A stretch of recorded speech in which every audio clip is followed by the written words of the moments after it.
हमारी सरकार ऐसा कानून क्यों नहीं बनाती है? क्या हमारे देश में तालिबानी शासन लागू करने की ज़रूरत महसूस हो रही है? मैं कहूँगी जिन भूखे भेड़ियों के दिमाग में इतना फितूर भरा हुआ है कि उनको बच्ची महिला सिर्फ और सिर्फ एक अपने मनोरंजन का साधन दिखती है, क्यों नहीं ऐसे लोगों के लिए ऐसा कानून बनाया जाता है कि ये ऐसी घटना को अंजाम देने से पहले 1000 बार सोचे कि अगर मैंने ऐसा काम किया तो मैं अपनी जान से हाथ धो बैठूंगा। नमस्कार दोस्तों, आजकल हम रेप की घटनाएं ज़्यादा सुन रहे हैं, चाहे वो कोई युवती हो या मासूम छोटी बच्ची हो या फिर कोई एजेड महिला हो, कोई भी सुरक्षित नहीं है। प्रशासन की नींद तब उठती है जब लोग धरना प्रदर्शन करते हैं और तोड़ फोड़ करते हैं, अपना आक्रोश जाहिर करते हैं। आखिर क्यों प्रशासन की नींद बाद में टूटती है जब कुछ गलत होता है, पब्लिक सड़कों पर उतरती है, रेलवे ट्रैक जाम करती है? दोस्तों, अभी कोलकाता का मैटर ठंडा नहीं हुआ था। डॉक्टर का रेप केस जो है, मुंबई के ठाणे में बदलापुर में एक स्कूल में 2 बच्चियों के साथ ऐसा ही कुछ हुआ है। लोगों ने आक्रोश में आकर रेलवे ट्रैक जाम कर दिया है, स्कूल में तोड़फोड़ की है और रोड पर निकलकर लोगों ने अपना गुस्सा प्रकट किया है। रेलवे ट्रैक पूरे दिन जाम रहा। शाम को पुलिस आई है और वहां से लोगों को हटाया। आप लोग जानते हैं कि मुंबई की लोकल ट्रेन रेलवे एक लाइफलाइन है वहाँ की, और अगर 5 मिनट भी वहाँ अगर ट्रेन रुक जाए तो लोगों की ज़िंदगी रुक जाती है। हुआ कुछ ऐसा कि एक स्कूल में 4 साल की मासूम बच्ची अपने दादा दादी के साथ रहती थी। उसके माँ बाप कहीं दूसरी जगह रहते हैं, नौकरी करते हैं रोजी रोटी कमाने के लिए। वो लड़की स्कूल से आती है, अपनी दादी को बताती है कि उसके प्राइवेट पार्ट में दर्द हो रहा है। उसकी दादी ने पूछा क्या हुआ है, तो उस बच्ची ने बताया कि स्कूल में भैया जी ने मुझे टच किया था।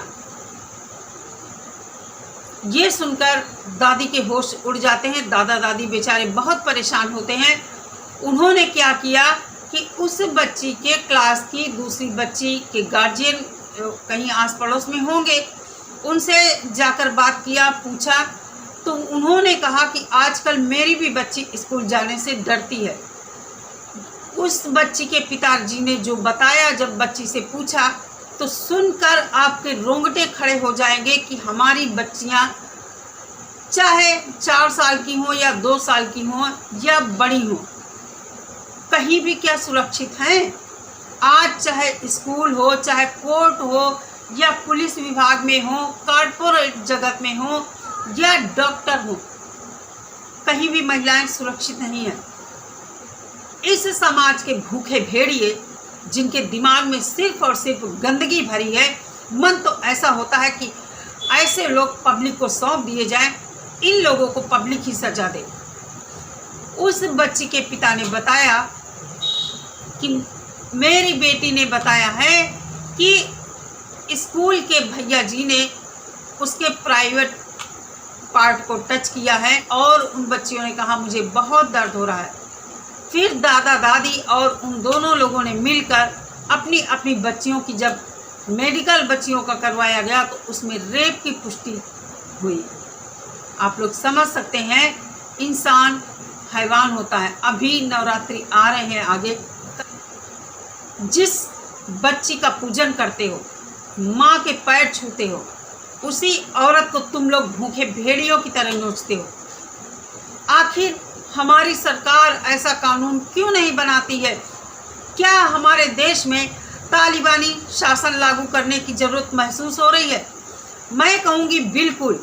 इस तरह की घटनाक्रम को करने वाले के लिए तालिबानी शासन ही सही है, क्योंकि ऐसे लोगों को बीच चौराहे पर खड़े होकर छलनी कर देना चाहिए। इंसान को 1000 बार सोचना चाहिए। तुम लोग पता नहीं बिना औलाद के होते हैं या तुम लोगों के घर में माँ बहन बेटियां नहीं होती हैं। ऐसे गंदे लोगों के घर में। क्या कहा जाए ऐसे लोगों को। तो मेरी भी रिक्वेस्ट है, सरकार को कानून में सुधार किया जाए और ये जो रेप के आरोपी हैं इनको फांसी की सज़ा देनी चाहिए। इससे नीचे कोई सज़ा हो ही नहीं सकती है। इंसान अपनी जीवन भर की पूंजी, इंसान कितने सपने सजोता है कि अपनी बच्ची को हम स्कूल भेज रहे हैं, उसके कितने सपने होते हैं कि मैं अपनी बच्ची को ये बनाऊंगा, कोई सोचता है मैं डॉक्टर बनाऊंगा, कोई सोचता है इंजीनियर बनाऊंगा, कोई सोचता है मैं पायलट बनाऊंगा। मतलब अपनी अपनी जो जिसको पसंद है, जैसी सोच है, वो अपने सपने लेकर उस बच्ची के साथ विद्यालय में भेजते हैं। और वहाँ बच्चियों के साथ क्या होता है, आज हम एक नहीं हजारों घटनाएं ऐसी सुनते हैं कि स्कूल में बच्चियों के साथ ऐसा हो गया। कहीं भी बच्चियां सुरक्षित नहीं है, कहीं भी। आप रिश्तेदारी में भी अपनी बच्चियों को नहीं भेज सकते हैं, आपके अपने ही बच्चियों के साथ गलत कर देते हैं। क्या कारण है इसका? दोस्तों, क्या सब कुछ कानून ही करेगा? बिल्कुल नहीं। हमें भी अपने बच्चों को समझाना पड़ेगा हर चीज़, लेकिन आखिर हम कब तक अपने बच्चों को समझाएंगे? ज़रूरत है आज सामाजिक सोच को बदलने की। समाज में आजकल हम देखते हैं, कहीं मत जाइए, यूट्यूब की हम बात देखते हैं, यूट्यूब पर कितना नंगापन हम देख रहे हैं। पैसा पैदा करने की ये जो होड़ लगी है ना, कितना नंगापन हम यूट्यूब पर देख रहे हैं। क्या इससे लोगों की भावनाएं दूषित नहीं होती हैं? क्या इन सब चीज़ों को देखकर इंसान का दिमाग खराब नहीं होता है? आजकल अनपढ़ लोगों के हाथों में भी एंड्रॉयड फ़ोन है। जो दूषित मानसिकता के लोग हैं वो गंदे ही वीडियो देखते हैं, पॉर्न मूवीज़ देखकर उनका दिमाग खराब होता है और फिर शराब वराब के नशे करते हैं दुनिया भर के, और उसमें वो इन चीज़ों को अंजाम देते हैं। बहुत दिमाग खराब है दोस्तों। क्या बताएं आज कि कोलकाता से लेकर अभी बदलापुर में, मुंबई में ये घटना हो गई है। आखिर ये सिलसिला कब रुकेगा? समाज की सोच बदलने की भी ज़रूरत है।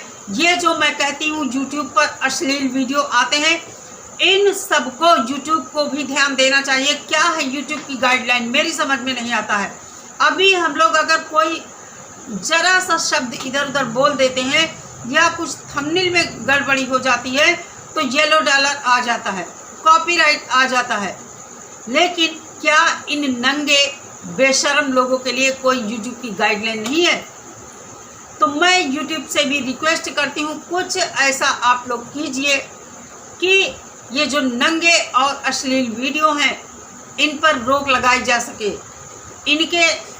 इनके चैनल को डिलीट किया जाए। यूट्यूब स्वयं एक्शन ले। पहली बात तो यूट्यूब पर कुछ ऐसा नहीं है कि कोई पढ़ा लिखा है या कोई क्राइटेरिया हो कि क्वालिफ़िकेशन तय हो कि इतनी क्वालिफ़िकेशन जो है जिसकी वही काम कर सकता है।